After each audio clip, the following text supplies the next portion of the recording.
আমাদের 2025 সালের 1 জানুয়ারি পর্যন্ত যে হালনাগাদ সেই কার্যক্রম 2রা মার্চ 2025-এ শেষ হয়ে যাবে। তো আমাদের হাতে কিন্তু একটা হালনাগাদ ভোটার তালিকা থাকবে। আমরা আবার বাড়ি বাড়ি যাওয়ার প্রয়োজনীয়তাটা এই জন্য বোধ করছি যে আমরা ধারণা করছি 25 থেকে 27 লাখ বা কম বেশি ভোটার যারা আমাদের অফিসে এসে নিবন্ধিত হন নাই, এদেরকে আমরা চাই নিবন্ধিত হোক, এই জন্য বাড়ি বাড়ি যাওয়া। আর যেহেতু আমরা বাড়ি বাড়ি যাচ্ছি, সেহেতু 2025 সালের তথ্যটাও আমরা বাড়ি বাড়ি গিয়ে সংগ্রহ করব। হ্যাঁ, আগামী বছরের তথ্যটাও আমরা নিয়ে নিব এই সাথে, যাতে করে আমরা একটা লজিস্টিক তো ডিপ্লয় করছি, এই লজিস্টিকটার যেন ম্যাক্সিমাম আমরা রিট্রিভ করতে পারি। আমরা দেখতে পাচ্ছি 27 থেকে 28 লক্ষ ভোটার, আমাদের ধারণা এটা কম বেশি হতে পারে, যারা নিবন্ধিত হন নাই কিন্তু এলিজেবল।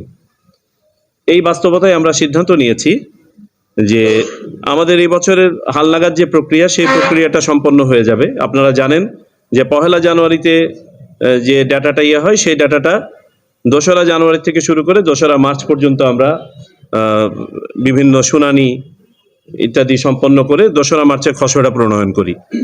তো আমাদের 2025 সালে 2রা মার্চে খসড়া প্রণীত হয়ে যাবে। 2রা মার্চে চূড়ান্ত আকারে 2রা মার্চে আপনার তালিকা প্রকাশ হয়ে যাবে।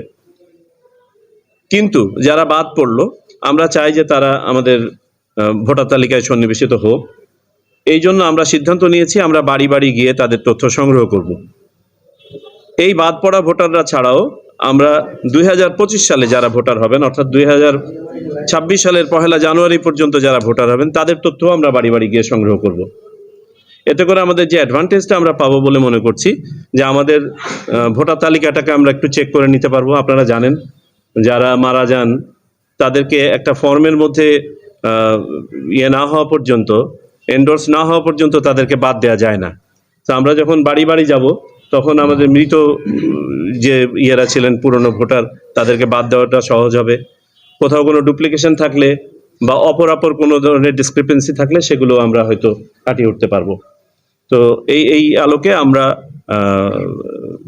বাড়ি বাড়ি যাব এবং আমরা একটা রাফ টাইম ক্যালকুলেট করেছি যে আমাদের এই প্রক্রিয়াটা সম্পন্ন করতে আনুমানিক 6 মাস সময় লাগবে। তবে এই 6 মাস সময়ের সাথে আমাদের ভোটার তালিকা হালনাগাদের কোনো সম্পর্ক নাই। আপনাদেরকে যেমনটা বললাম যে 2025 সালের 2রা মার্চ এই পর্যন্ত হালনাগাদ তালিকা আমাদের প্রকাশ হয়ে যাবে। আর এটা হচ্ছে আমাদের একটা চলমান প্রক্রিয়া।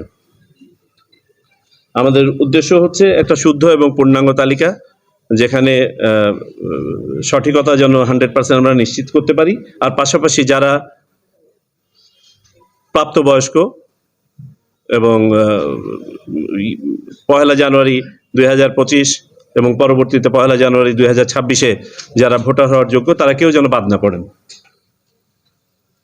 এটা ছিল আমাদের দ্বিতীয় এজেন্ডা। আর তৃতীয় যে এজেন্ডা আমাদের ছিল সংসদীয় আসন সীমানা নিয়ে কিছু অভিযোগ ছিল, সেই অভিযোগগুলি নিয়ে আলোচনা। এটা নিয়ে আমরা আজকে আলোচনা করি নাই। আমরা এই অভিযোগগুলো আমরা যে উপকমিটি আজকে বা কমিটি যেটা ফর্ম করা হয়েছে, সেই কমিটিতে প্রেরণ করা হয়েছে। পরবর্তীতে আমরা এটা নিয়ে আলোচনা করব। সংক্ষিপ্ত আকারে এই ছিল আমাদের আজকের আলোচনা। যে আমাদের হাতে এই যে 17 লক্ষর যে ডাটা আছে, এই ডাটাটাকেও আমাদেরকে প্রসেস করে শেষ করতে হবে। সো আমরা চাচ্ছি যে যত দ্রুত সম্ভব এটা কাজটা শুরু করলাম। তো 1 জানুয়ারি 2026 পর্যন্ত নিব। আর এটা তো চলমান প্রক্রিয়া। আর একটা সিদ্ধান্ত আমরা নিয়েছি, এটা একটা নীতিগত সিদ্ধান্ত, যে যখনই আমাদের কোনো একটা নির্বাচন সামনে আসবে, আমাদের চেষ্টা থাকবে সবসময় যে তফসিল ঘোষণার আগ পর্যন্ত একটা আপনার সম্মুখ সময় পর্যন্ত যেন যদি বিশেষ কোনো অর্ডিন্যান্স জারি করে হোক, সবাইকে যেন আমরা যারা ভোট দেওয়ার যোগ্য তাদের সবাইকে যেন তালিকাভুক্ত করতে পারি। আমরা যেটা ধারণা করছি যে 2রা মার্চের পরেই আমরা শুরু করতে পারবো। 2রা মার্চ পর্যন্ত আমাদের এই কার্যক্রমটা সম্পন্ন করতে হবে। আমাদের হাতে 17 লক্ষ ডাটা আছে। জাতীয় পরিচয়পত্র, ভোটার তালিকা, নির্বাচন ব্যবস্থাপনা, তথ্য প্রযুক্তি প্রয়োগ কমিটি, এটার সাথে সম্পৃক্ত থাকবো আমি এটার কমিটি প্রধান। আইন ও বিধিমালা সংস্কার কমিটি, এটার সাথে থাকবেন মাননীয় নির্বাচন কমিশনার আব্দুর রহমান এল মাসুদ। সীমানা পুনর্নির্ধারণ, জাতীয় স্থানীয় সরকার প্রতিষ্ঠানের নির্বাচন প্রস্তুতি, ভোট কেন্দ্র স্থাপন, ভোট গ্রহণকারী কর্মকর্তাদের প্যানেল প্রস্তুত ও তদারকি কমিটি, এটার সাথে থাকবেন মাননীয় নির্বাচন কমিশনার আনোয়ারুল ইসলাম সরকার। এবং নিয়োগ, পদোন্নতি, প্রশাসনিক সংস্কার ও পুনর্বিন্যাস এবং দক্ষতা উন্নয়ন সংক্রান্ত কমিটির প্রধান থাকবেন মাননীয় নির্বাচন কমিশনার তাহমিদা আহমেদ।